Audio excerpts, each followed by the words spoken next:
What's your name? Kim. Oh, hey, Kim. Hi. Okay, you can ask me this one. Oh, yeah. Oh, how do you get out of a bad first date? You don't is the answer. What do you do? You're stuck. You're there.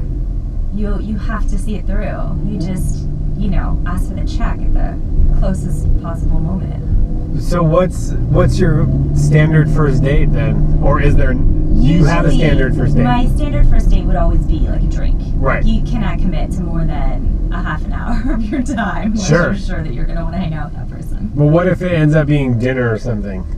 Well, you shouldn't get yourself into that in the first place. Okay. Dinner on a first date. So but if you do, you just have to, it'd be really rude just to get up and leave in the middle. I feel like you have to see it through to the check. But you say no to dessert, you flag down the waitress, get the check, and then you're out of there. So is there a scenario where you just go, hey, you know what, this isn't really working out? I mean, if he's a total jerk, maybe.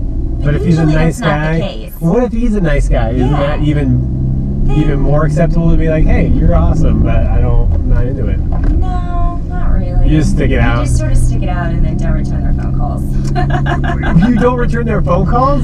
That's like, if they ask you, would you like to go out again, you can usually say, you don't really think that it's going to work, but sometimes they don't ask, and then they'll just call, and then, Why don't you just say no?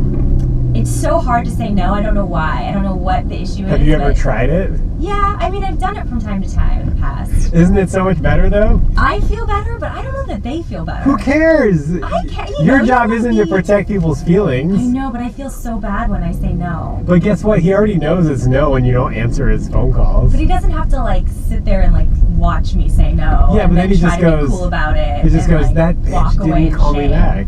I know. That's right. It's better that he hate me than feel all sad about me.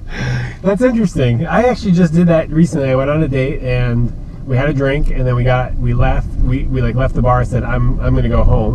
We've been there for an hour. Right. And on the way out, I said, hey, you know what? You're awesome. I think that you're great, but I'm just not feeling the romantic connection with you. And she goes, oh yeah, me neither.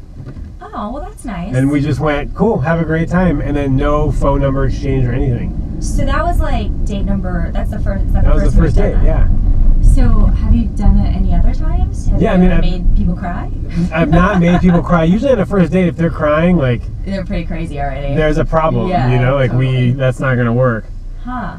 I could try it. Yeah. You know what? It wasn't easy, and then at the end, when I finally got it out, it was totally fine. She was super, everybody appreciates the honesty. I'm pretty, direct and honest, so I'm always tempted to do it, but then I just, look at them and I think, oh.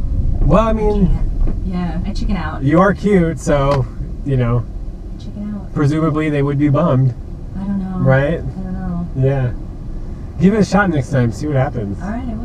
Yeah, what do you got to lose, right? What's the worst that could happen? You don't want to go out with them again, so... Yeah. You're probably not going to see them again, yeah. So they're a little bit bummed, but at least they know that you're not available. Exactly. Then I don't have to dodge the phone calls and be shady about it. You might not even have a phone call to dodge. Exactly. Or a phone number to answer. Exactly. Hey, Sean from The Love Drive. Subscribe to my channel. Also submit a question or a comment down below. Thanks for watching.